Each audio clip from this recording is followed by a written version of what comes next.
त्रयंबकेश्वर मंदिर विज्ञान और अध्यात्म के बीच खड़ा एक मौन रहस्य। एक, जहां रास्ते खत्म होते हैं वहीं त्रयंबक शुरू होता है। सह्याद्री की पर्वतमालाओं के बीच एक ऐसा स्थान है जहां सड़कें अचानक धीमी हो जाती हैं, मोबाइल सिग्नल कमजोर पड़ने लगते हैं और मन बिना पूछे गंभीर हो जाता है।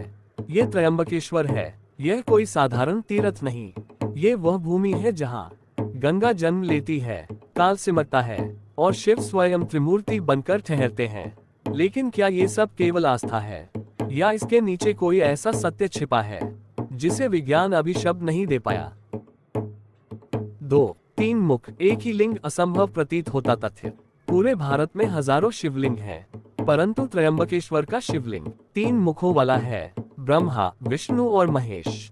विज्ञान कहता है एक ही संरचना में 3 अलग अलग आकृतियां स्थिर रहना संभव नहीं, पर यहाँ वे हैं, सदियों से, बिना बदले, बिना टूटे। भूवैज्ञानिकों ने पत्थर की जांच की। ये साधारण बेसल्ट नहीं, इसमें माइक्रो लेयरिंग है, जैसे 3 अलग दबावों से बना हो। क्या ये संयोग है या कोई प्राचीन तकनीक? 3. जहां गंगा ऊपर से नहीं भीतर से निकलती है। गंगा का जन्म हम हिमालय में मानते हैं, पर त्रयंबकेश्वर में गंगा कुंड है जहां से नदी धरती के भीतर से प्रकट होती है। वैज्ञानिक दृष्टि से देखें तो यह एक परमानेंट एक्विफर सिस्टम है जहां वर्षा का जल चट्टानों में संग्रहित होकर नियमित दबाव से बाहर आता है। पर आश्चर्य यह है कि यह प्रवाह कभी सूखता नहीं।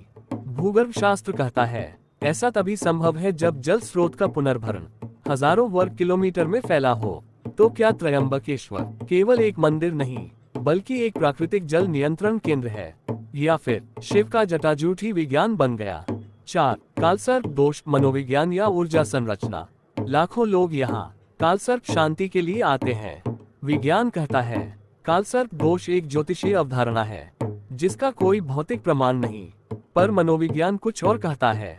त्रयंबकेश्वर का वातावरण, कम ऑक्सीजन, उच्च आयनाइजेशन, गूंजती घंटियां, निरंतर मंत्र ध्वनि मानव मस्तिष्क को थीटा वेव्स की अवस्था में ले जाता है।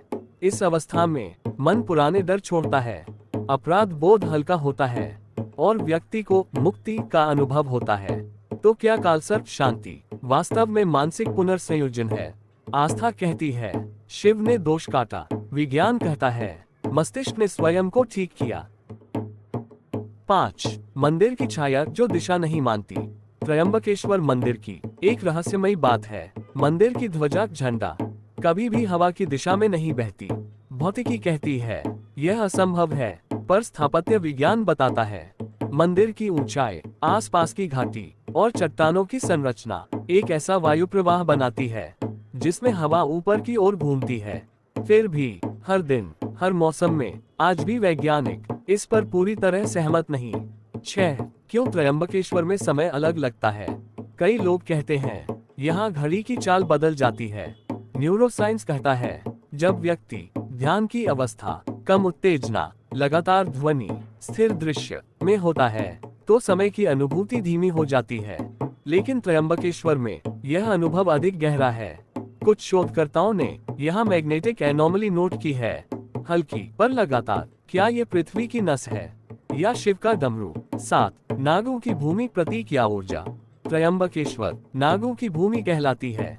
सांप यहाँ केवल जीव नहीं, ऊर्जा के प्रतीक हैं। योग विज्ञान कहता है कुंडलिनी ऊर्जा रीढ़ में सर्प की तरह ही उठती है। क्या कालसर्प दोष दरअसल उस ऊर्जा का अवरोध है और त्रयंबकेश्वर उस ऊर्जा का द्वार? 8. एक शोधकर्ता, एक भक्त और एक संशयवादी, तीनों एक रात मंदिर के बाहर बैठे थे। कोई तर्क नहीं, कोई मंत्र नहीं, केवल मौन। आधी रात को मंदिर के भीतर से घंटी की एक ध्वनि आई। कोई पुजारी नहीं था। तीनों ने एक दूसरे को देखा और बिना कुछ कहे उठ खड़े हुए। उस क्षण न विज्ञान बचा, न आस्था, केवल अनुभव। 9. निष्कर्ष नहीं, संकेत। त्रयंबकेश्वर न तो केवल चमत्कार है, न केवल संरचना, ये वह स्थान है जहां विज्ञान प्रश्न पूछता है और अध्यात्म उत्तर देने से इनकार कर देता है, क्योंकि कभी कभी उत्तर जान लेने से रहस्य मर जाता है। रॉयल राज का अंतिम वाक्य, अगर त्रयंबकेश्वर केवल आस्था होता तो विज्ञान डरता, अगर केवल विज्ञान होता तो मन नहीं झुकता। यह इसलिए जीवित है क्योंकि यहाँ सच और फसाना एक दूसरे से लड़ते नहीं, एक दूसरे को सुनते हैं। रॉयल राज, आधा सच आधा फसाना।